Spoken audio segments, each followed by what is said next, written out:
no.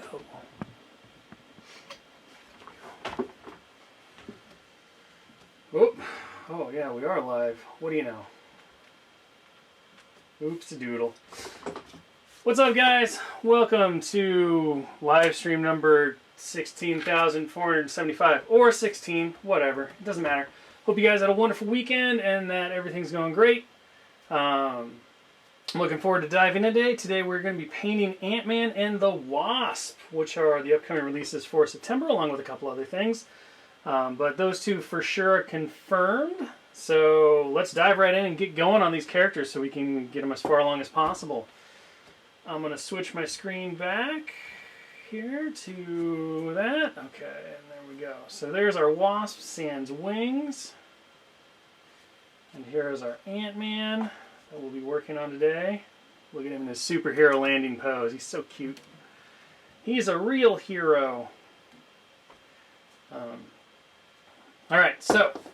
Oh. No. Well, that's fun.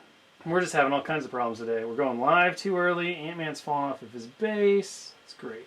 We got this, though. We're good. It's Tuesday. Might be Monday. Not a big deal. Alright. So let's dive right in and get going on these characters. So for my Wasp today, I'm going to be diving in to a bit more of an MCU flair. And you'll notice that I have not glued on my Wasp wings. So I've actually painted a Wasp already in preparation just to kind of see how she goes. And the reason that I haven't painted the wings is, if you don't know this already, as I block the camera with my shoulder, the wings do come clear. So they are completely translucent. They're a translucent plastic. It's exactly the same plastic as all of the miniatures are made of. It just happens to have no color to it. So I've left my wings off my Wasp because I wanted to be able to paint them using that clear with washes and keeping them translucent.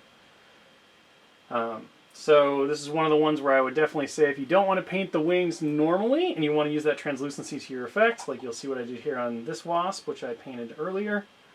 So all that is it's just an ink wash over that translucent plastic and you get a really cool effect. Super easy and ready to go. But I did a traditional Janet Wasp color scheme, and so now I'm just going to dive in. We're going to have some fun today, do an alternate color, again kind of based on the MCU, and of course I totally forgot my water in the other room, so I'll be right back. We're doing good today. This is my day.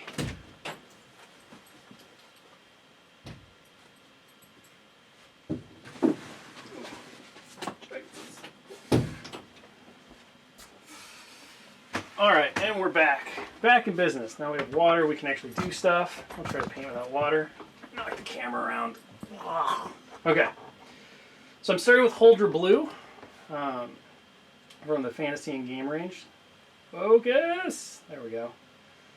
This is a really great color. It's got a little bit of like some green to it. It's a nice dark blue, so it works well for washing. We're just going to use this for Wasp's suit.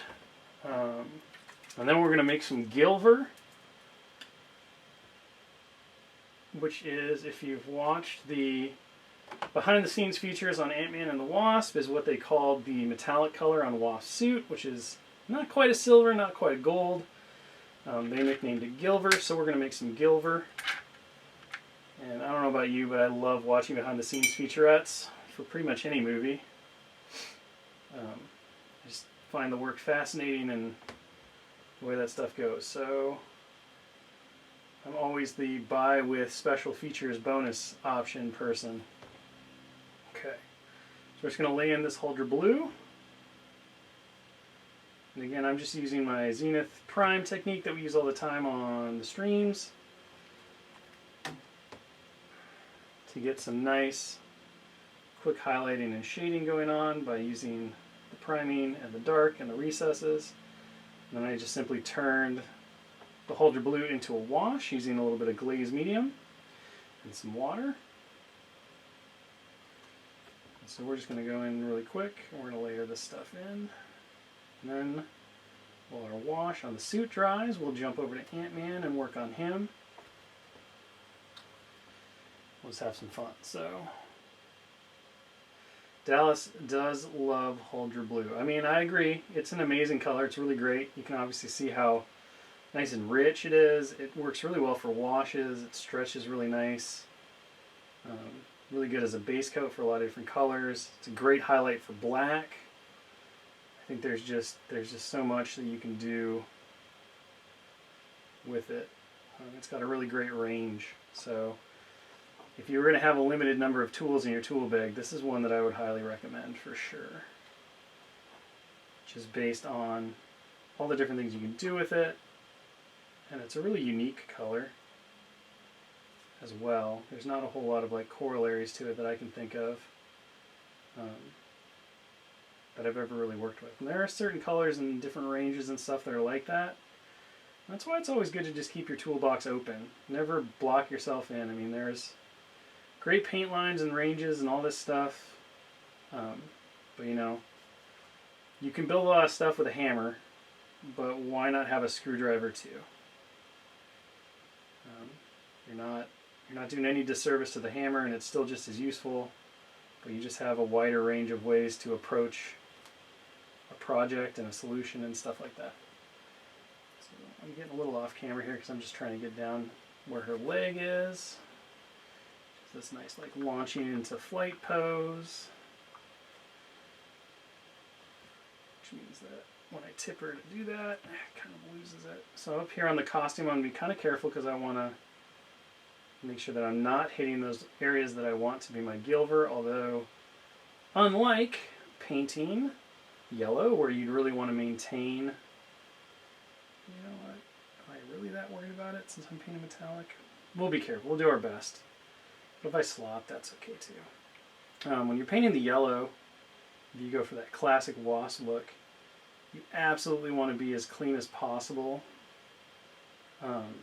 around where the costume has the raised yellow areas, the banding, because it's just going to make your yellows a lot easier to put on, especially if you're using the dark suit colors or anything like that. So a little bit of time and care right now is going to save you a whole lot of time later. Fast is slow, slow is smooth, smooth is fast.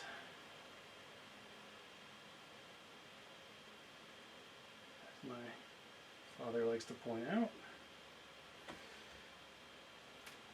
It's a classic old adage. Just going to go around the neck here. Ooh, and I'm totally off camera, I apologize. I need to be paying more attention to where I am on that.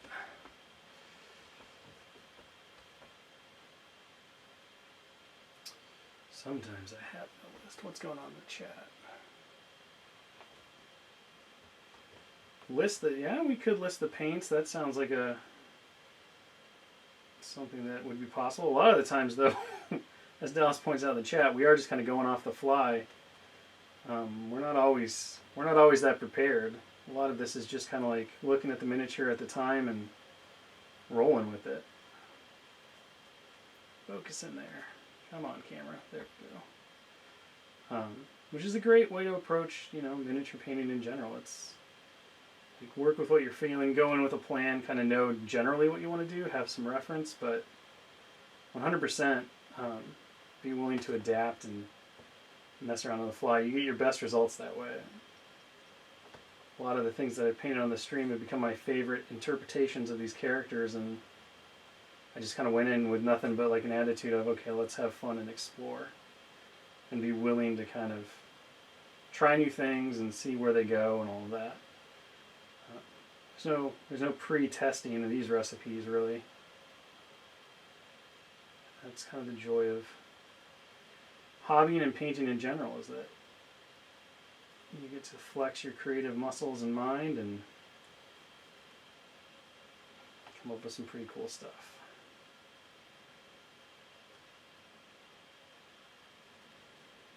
The hands here, and then we'll do a really quick check, make sure we didn't miss anywhere. It looks like we're pretty good.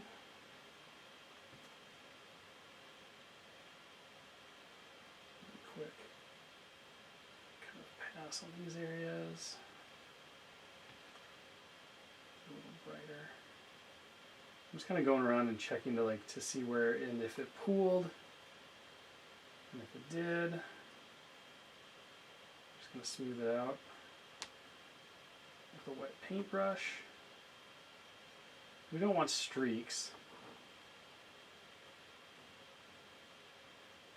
I want to make sure everything's nice and even, so.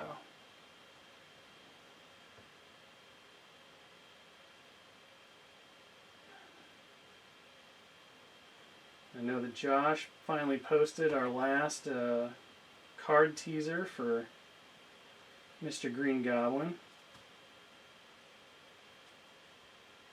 the other day. He's a very cool character. I talked about him a little bit when we were painting the Goblin last week and the week before that, but hopefully the guys, you all have joined us and hung around for those conversations, kind of see what I was talking about in terms of how radically different his injured versus healthy is, and how we kind of leaned into that to show, you know, his very different personality traits. So, is she quite high up compared to models on the ground? A little bit. I mean, here you go. It's kind of a comparison shot if you're wondering how high she is. She's got a lot of length in her body because she's like taking off into flight. Kind of the imagination is this is right before or right as she's starting to shrink. So, you know, you can imagine that she's shrinking down as she like jumps into flight. The wings are coming out. This is kind of that moment in time right as she goes. Okay, so we're done with the blue there. I'm pretty happy with that. I think we got all the areas. So let's move on to Scott Lang, our Ant-Man. And for this, I think we're going to be going with kind of more classic colors probably. Just because I don't really have a plan going into these. And I'll let Dallas do the... I'll let Dallas do his favorite thing and paint white. He can do the endgame suit for Ant-Man. I thought about it briefly and I was like, man, I don't think so.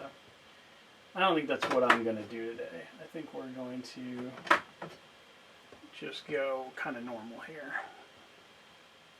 So.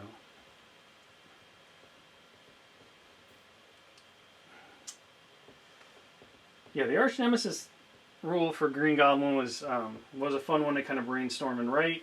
Obviously, we wanted to really showcase that if there's one thing that the Green Goblin has been completely consumed with, it's his hatred of Peter Parker. And the trick to that is that you want to write these rules that kind of restrict you or that showcase that, because being solely focused on one specific enemy at the expense of all others isn't exactly the best way to go about things. So you want it to be a negative, but also a positive. And so that's kind of like how you swing in and do that stuff. Yellow and white, I mean, we could probably do that kind of quick. Since we did our Zenith, that actually would make it go quicker. Let's see. We could do a yellow jacket. How about a black and a yellow? That sounds fun, right? We'll just take the reds off of Ant-Man. We'll make them yellow. I'll get you kind of close to what you want. Okay. So what we're going to do for our dark color then is we're going to use this petroleum gray from scale 75.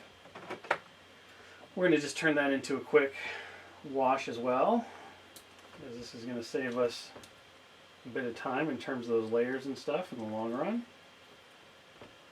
We're just going to use a little bit of glaze medium from our Vallejo side.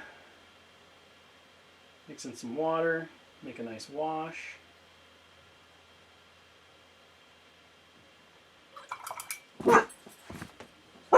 Oh, dog's barking. All right, 1 second. Yes, dog. This is just my day. This is what it is. Whoop. Oh, we don't want that to be yellow, so we're just gonna come in. We're gonna start hitting this stuff with our petroleum gray. Kind of nice and built out.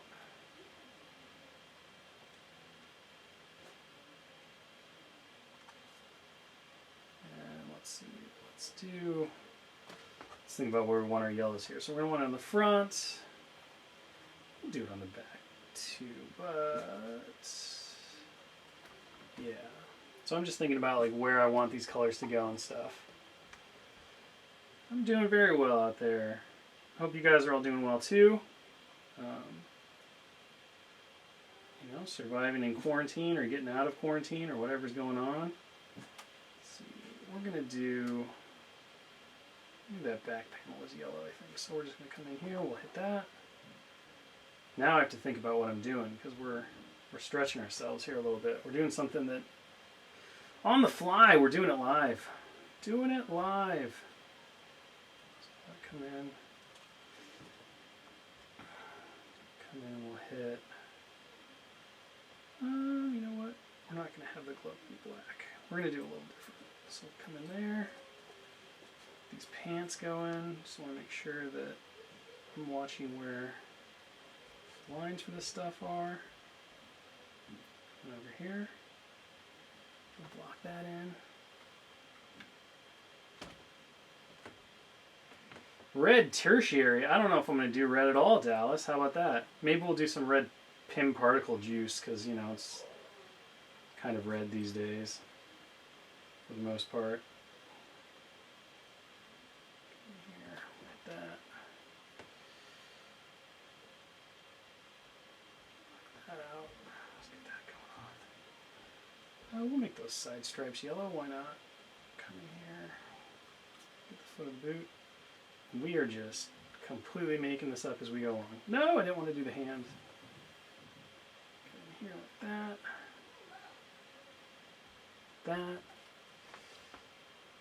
that. You won't have to sign up to watch any of our Gen Con stuff, as far as I'm aware, except for maybe the official, or the one that's being shown on the official Gen Con channel.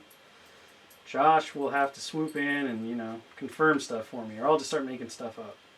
That seems to work these days, right? I just say things and it happens. It's part of being the boss, I guess. I don't know.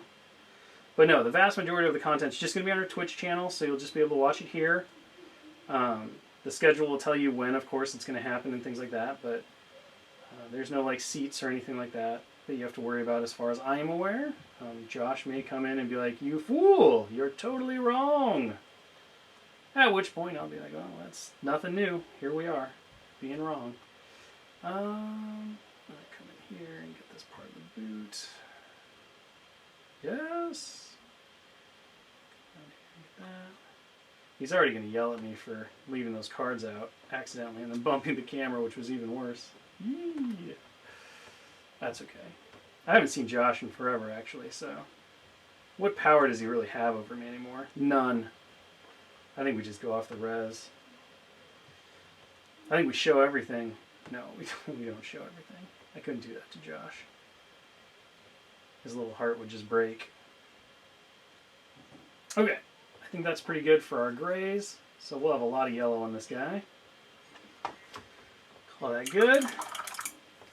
Sign up and you don't have to do anything. I don't know. I know so little about how the Gen Con thing is working because Josh is handling it all.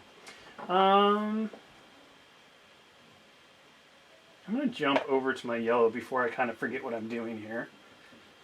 So, I'm going to start with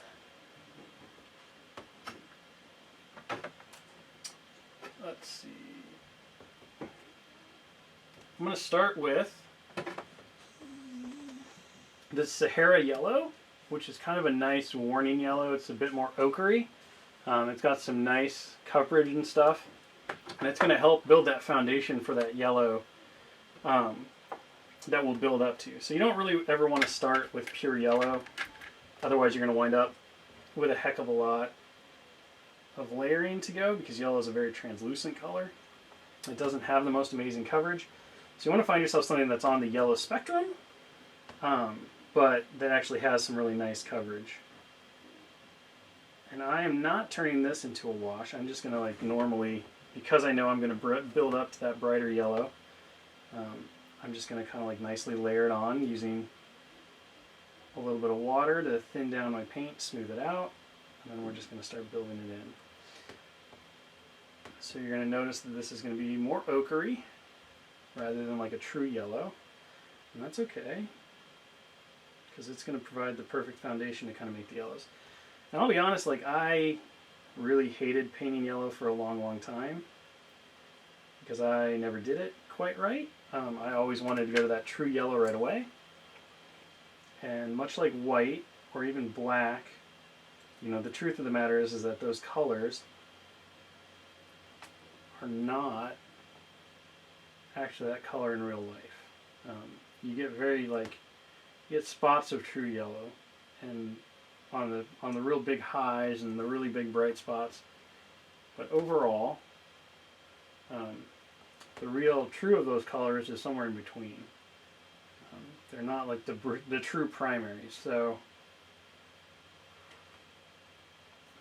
by not trying to paint in true primaries, you can save yourself a lot of headache. You can get some really great, nice looking results, and not have to do 5,000 layers. Now, if you wanted to do a true primary yellow, because you just wanted to take it over the top, make it as bright as possible, like my real suggestion would be use an airbrush and just layer the coats on, because airbrushing gets you those nice smooth results with a lot less work. And if you don't have an airbrush, then what I would say is find a really nice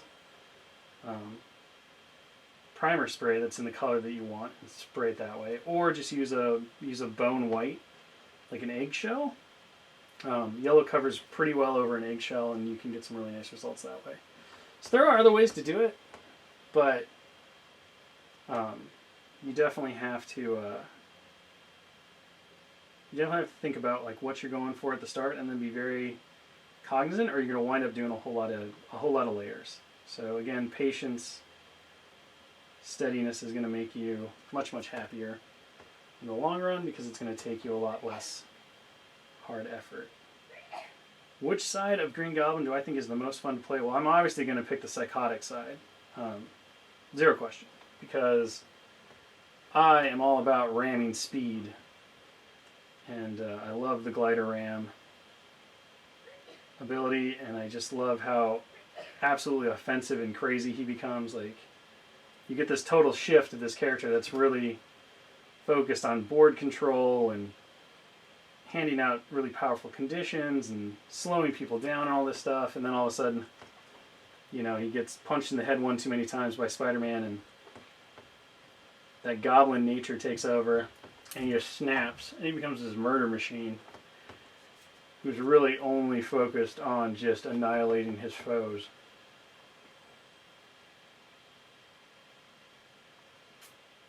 And so that's the side that I like, you know. Mission objectives be damned.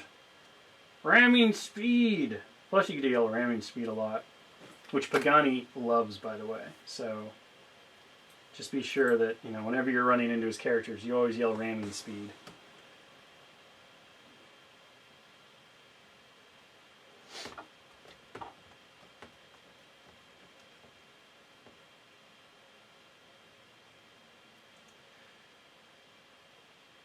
Yeah, the ultimate goblin, where he's like the big huge goblin monster, it certainly would be a really neat character to do. Who knows? Who knows? Maybe someday. We got a lot of ground that we get to cover still. So, like we always talk about, the sky's kind of the limit. But that is a really cool design. It's a really fun difference on the goblin character. Really great in the Ultimate Spider-Man cartoon too. I appreciated how, when they kind of played with the Spider-Verse in that animated series, when they found all the different goblins from the different universes and how radically different they were. I thought that was really fun. Fun way to kind of explore the characters and stuff.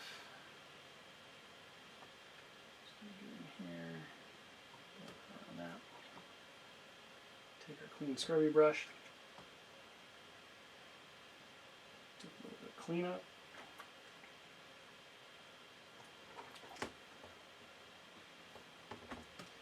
Come back in, get all this stuff out.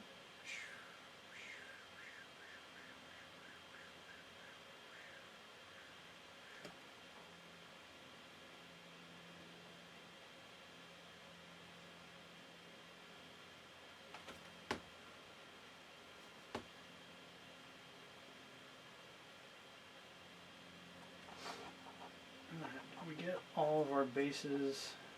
Oh no, we gotta do the front, so we gotta do the chest.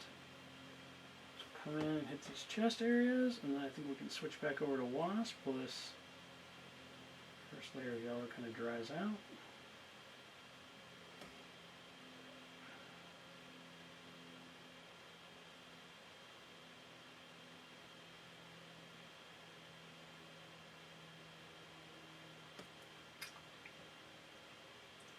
Definitely doing a homage to Yellow Jacket here. So I suppose we can consider this our nod to Hank Pym, the original Ant-Man, who stopped being Ant-Man for quite some time.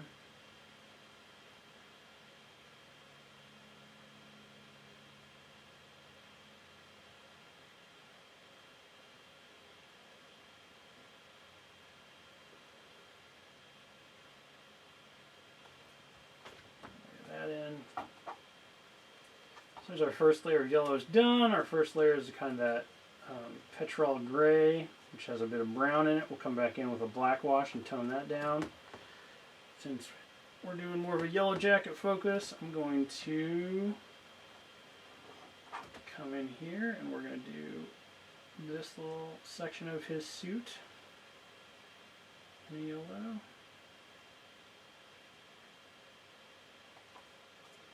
We'll come back over here and we'll hit the same little section in the yellow. Just to give them some of that Buzz Buzz Bee banding. Looks great. Ooh, we'll hit this in yellow. Why not?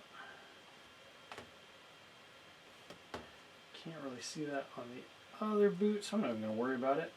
No one's going to look that close. There we go. Now we got some nice pop. And we'll just get on the boots here. Hit.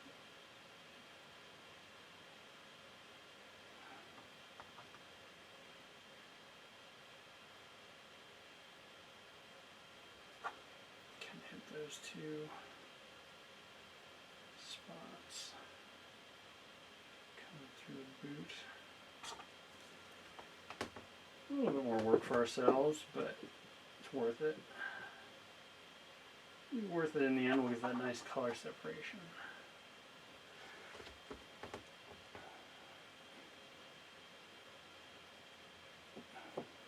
Alright, so there we go. That's going to be kind of our base on our yellows. Looking pretty good. Let's go back to our Wasp. Whee! It's now dried. So the first thing I think we're going to do is we're going to hit her with a blue wash just to kind of tone things down a little bit. So to do that, we're just going to grab some Intense Blue. We're going to add a little bit of Glaze Medium to it.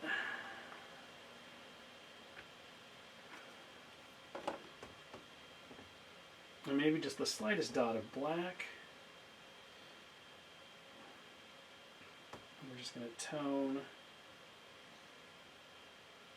kind of this blue down a little bit because it's a little more on the teal, like turquoisey side than I want. So I just want to bring it down ever the slightest amount. And this will also help smooth out some of our areas here.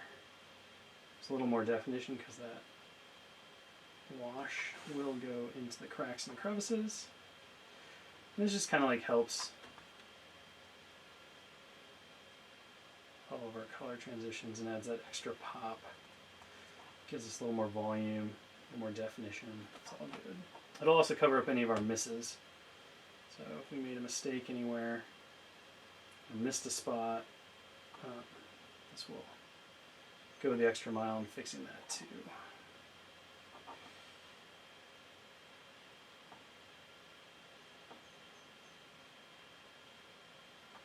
So there we go.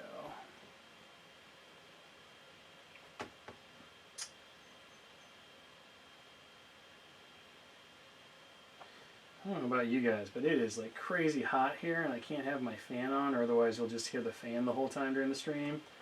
I'm kind of melting. So if I pass out, somebody, call emergency services. Let him know there's a man who might be drowning in his own paint palette.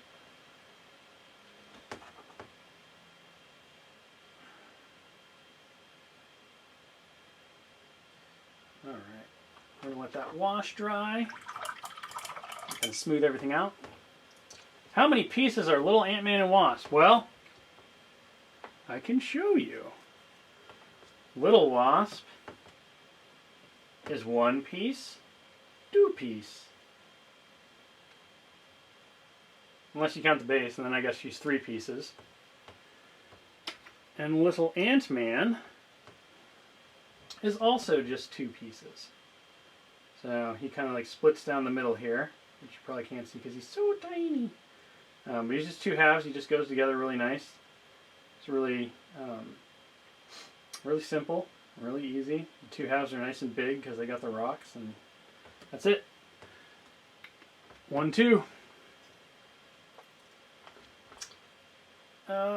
He needs a bigger rock. I mean, it's a pretty big rock.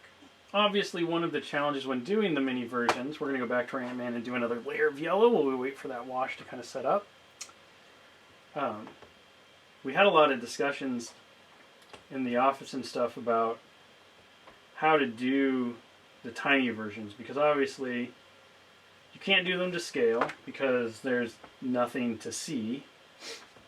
You know, if you do them ant-sized at 40 mil, well, that's just, it's not reasonable in any way, shape, or form.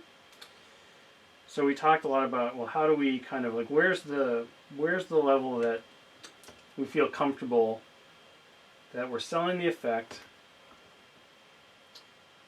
and yet we're still giving really compelling characters for people to paint and hobby on and to put on the table, where it's not just going to be like, well, I don't know why do we have this, right? So one of the things we can hit on is, and you'll notice this if you look at Wasp really closely, is that we kind of took this stance that those those ant-sized versions, the miniature versions, they kind of artificially zoom in a little bit. So imagine that you're seeing them under a magnifying glass or through Falcon's, you know, high-tech goggles or whatever. So the scale's cheated, more so than it is on a lot of other things.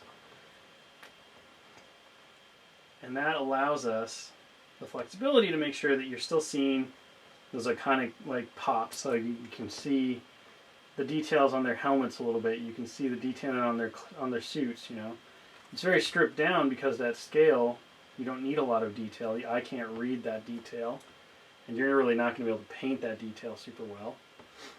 And most people won't want to paint that level of detail that small. So it kind of was the perfect compromise of, okay, how do we make this feel right and yet still be interesting and fun on the table to where you're not playing with a little speck or a blank base. The last thing we wanted was a blank base. Because there's nothing compelling there. Like, as you'll discover once Josh feels benevolent enough and starts spoiling, you know, their character cards and things, and as was discussed in Pen on Play, Ant-Man and Wasp are really big for the game because they bring into it an entirely new rule, which is called transform. And this, of course, governs how they can go from normal size to tiny size.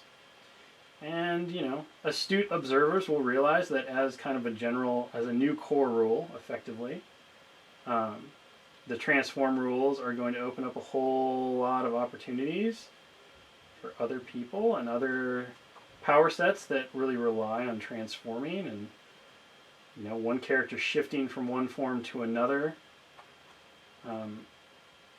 And so it's going to be really cool. And Ant-Man and Wasp are the characters that, you know, unlock that for us and bring that into the start. It was really fun to work on. I always enjoy getting to team up with Pagani and taking crazy design ideas and working through them with him and having him turn them into rules that actually work. And then getting to apply those things to other things later on is also really cool. And I know that when Ant-Man and Wasp were in testing with our external testers and our internal testers and stuff, everyone was having a blast with just how these characters work and what they bring to the table and what they want to do. They're a lot of fun. They are a lot of fun, especially if you like really mobile, fast characters. These two are going to be for you. Like they can really haul, and they're transforming all over the place. That was another big thing. Is like the transform rules really needed to be part of their identity, to the point to where it was like, yes, like without the transform rules, these characters don't really exist. They're not. That's their thing. So transforming needed to happen constantly, like fast and furious, and have a lot of good purpose to do so. I'm really happy with where we wound up, and I think everyone out there will be too. And that gives them a really unique role in their respective affiliations and on the tabletop and all of that stuff. So it's very cool. Will they be able to grow? Not these ones. These versions are not growers. They're just shrinkers. So I'm just gonna go through things and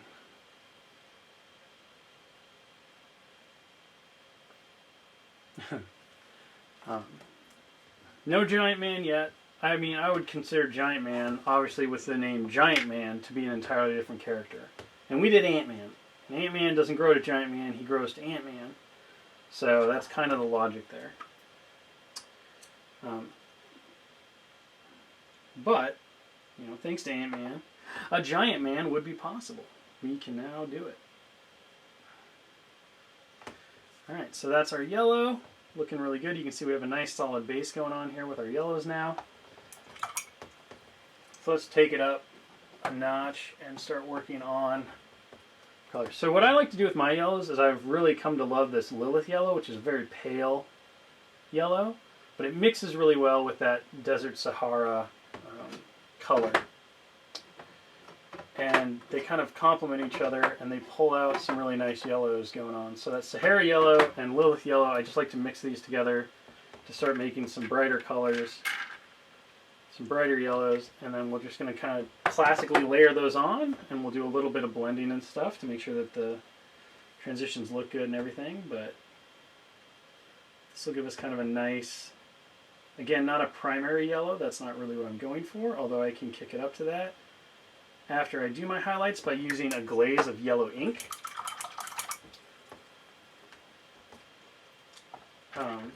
And that will completely like change the thing up.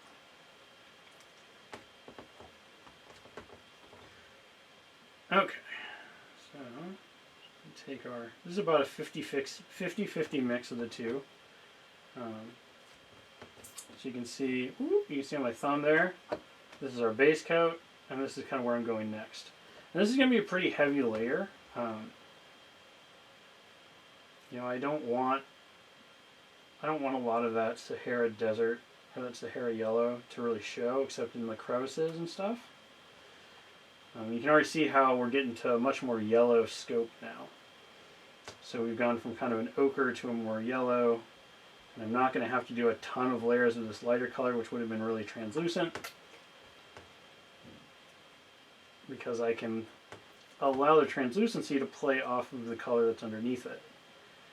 And so that gives us a nice richness of shade and depth and all this good stuff. So again, this is really the way that I found to make yellows really enjoyable to paint, and to give me success when painting yellows. It's not to say it's the only way to paint yellow, or even that it might be the best way for you to paint yellow, but it's the way that I paint yellow. And hopefully, it gives you kind of the tools and inspires you to take the technique and play with it and come up with a technique that really sings for you and helps you achieve the results that you really want. Because that's really all it's about.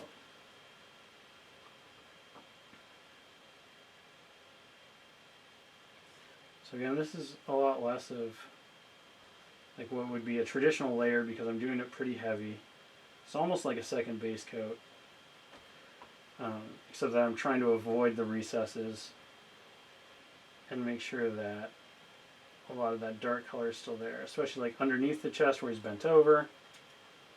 I'm going to leave a lot more of that base color because the light wouldn't be hitting it, and so we would have a much darker color. So I'm just using the two to kind of tie together and bring my yellow up. A bit more of a yellow. What time we're at? Oh, we're doing really good on time.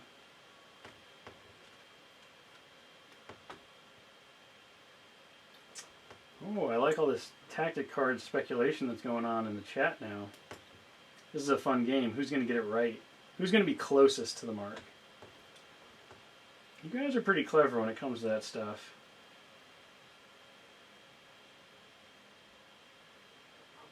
Focus. Focus. There we go.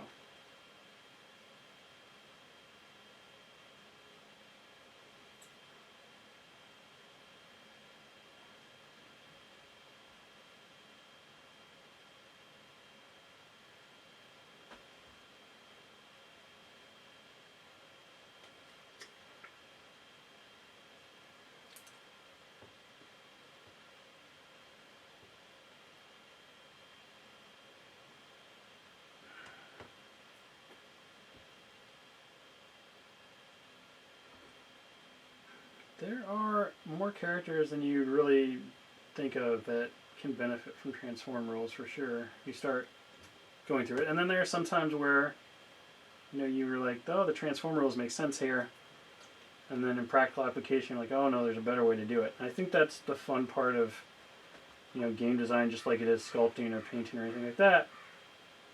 It's not tying yourself to one way, but to being willing to use the tools in your toolbox and explore ways that make you get the result that is the best, that is the most fun, that is the most enjoyable.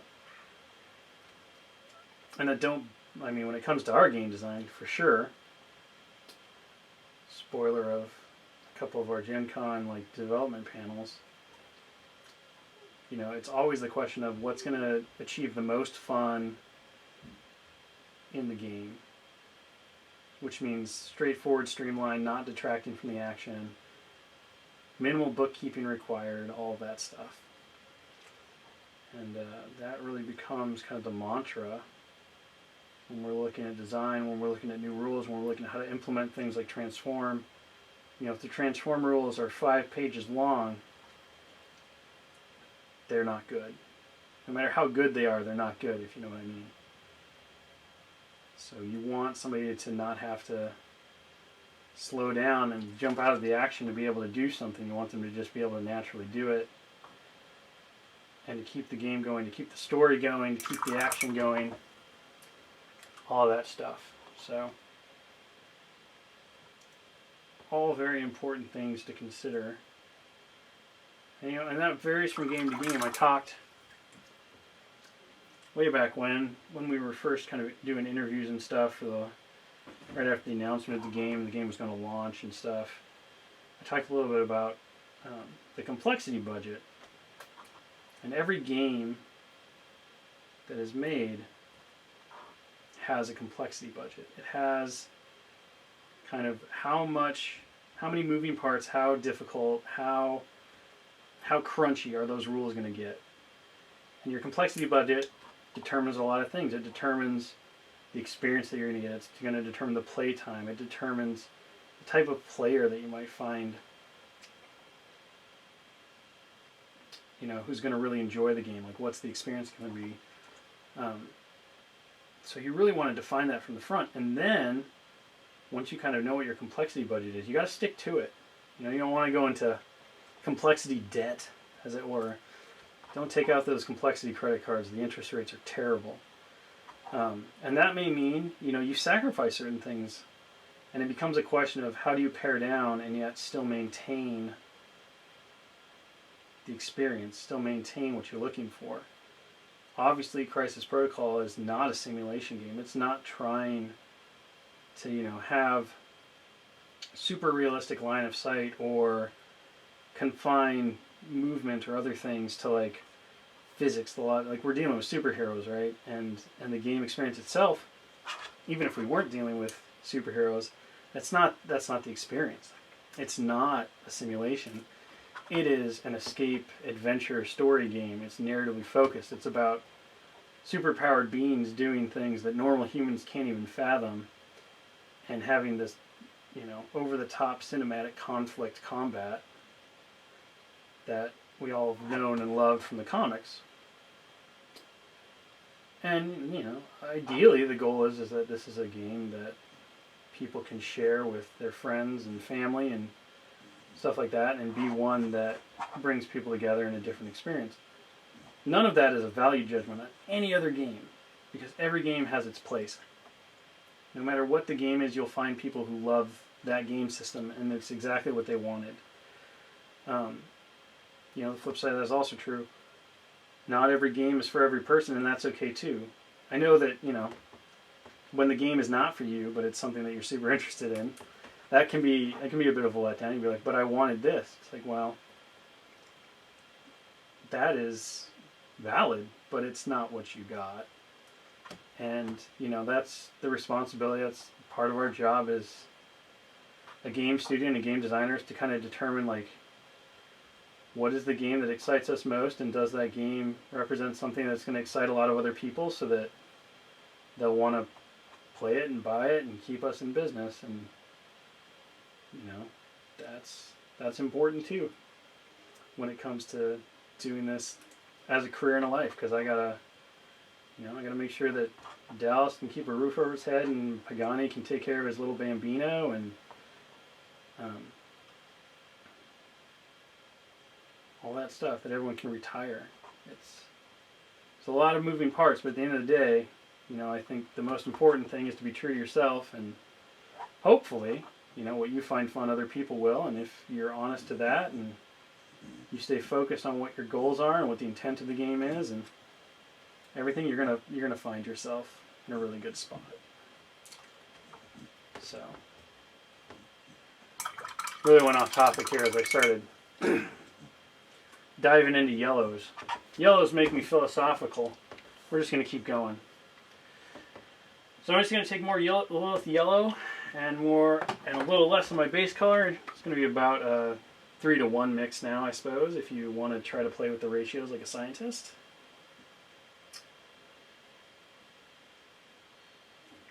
So we're kind of getting to that high spot.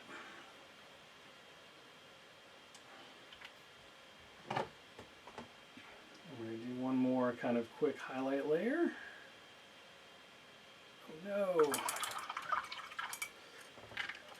Picked the wrong side of the palette. The mantra lists, oh man. Someday we'll share that, I'm sure. Someday we'll share that. It's kind of more of an internal mantra list, Dallas, than it is a public-facing thing. Gotta have your mission statement, you know? Plus, I don't have them in front of me, so I'd butcher them right now. Alright, here we go. We're back in business.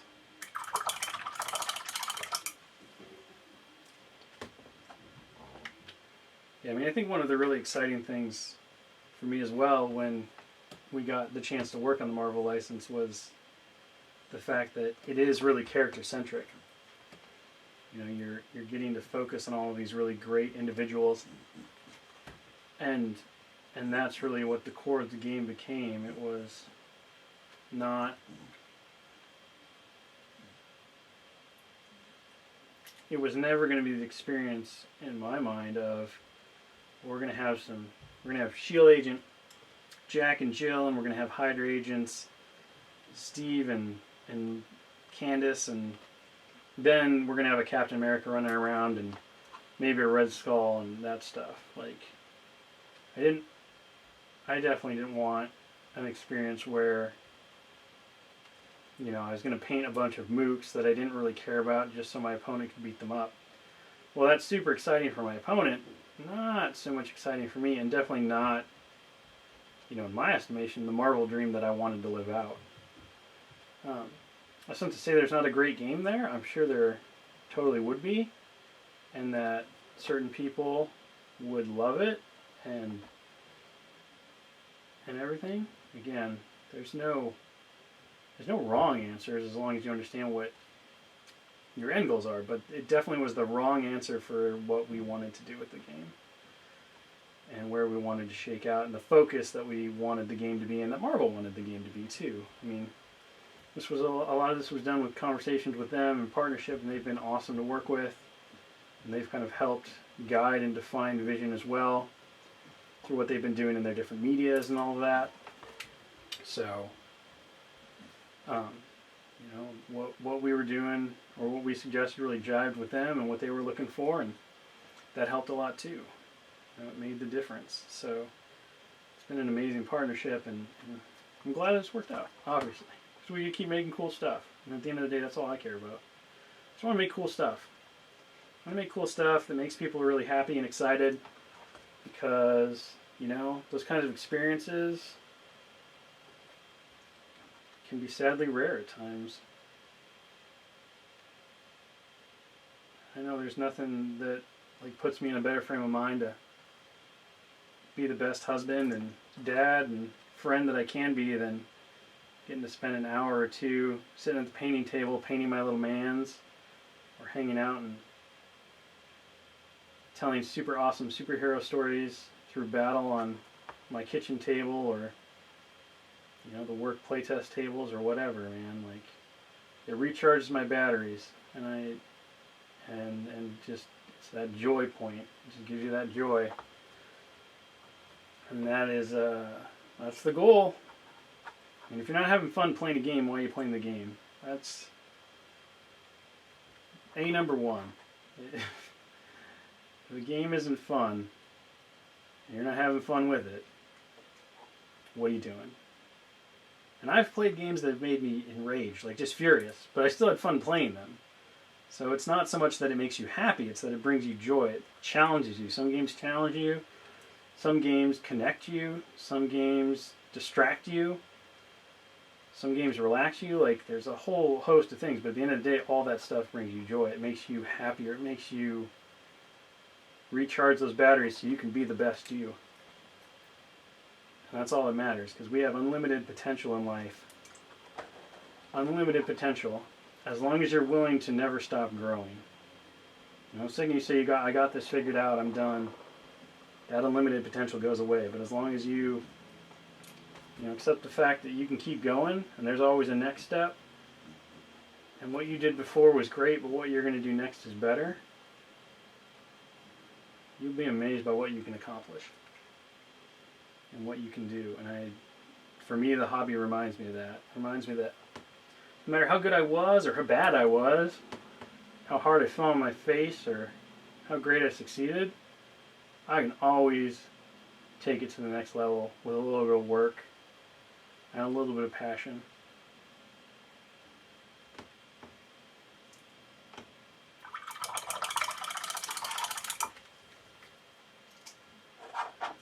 Alright, so there's my yellow. As you can see, we went from an ochre to pretty much a sharp bumblebee yellow. And this is the power of starting with a really nice solid base coat and then building up that color to just hit the highs on the yellow itself. And I think we'll go back through and we'll just hit this with a yellow glaze as well, but maybe we'll do that next week, because I'm running out of time. Moment, but this is where we got, so not too bad. So our Ant-Man definitely came along a lot further than our Wasp, but our Wasp is also basically done on the majority of her clothes. So her suit is pretty much where I want it. So we're going to do the Gilver next week, and we'll start picking out all of her cool details, kind of like we did the yellow. For our Ant-Man here, we'll need to do a black wash over the suit just to kind of give it definition and define it, but that'll be pretty thin. We'll do a yellow glaze over the yellows to give them extra pop, and then we'll just go in and we'll start doing the metallics and stuff. And we'll be pretty happy on where this guy goes. And of course the Wasp, we also have to do her wings, and that's going to be a lot of fun because we're going to do some glazes with some inks and try to make a multicolored translucent effect like you see in the art. So with that, the last thing I'm going to leave you with, because Josh can't touch me here, so I'm just going to slide this right here and spoil everything. And then I'm going to say goodbye and we're going to head out. So thank you guys so much for joining me. I hope you had a wonderful time. Please stay safe. Continue to love and respect each other. Take care of everybody around you. I can't wait to hang out with you guys next Tuesday. And be sure to check out Dallas this Thursday at 1 p.m. Pacific as he dives into his own Ant-Man and Wasp. And then, of course, next week, I can't believe it's here, but Gen Con. We'll be kicking off Gen Con. So starting Wednesday, we'll start our stream stuff. including the big announcement and everything else. So, with that said, guys, take care, be safe, and we will see you on the next go around.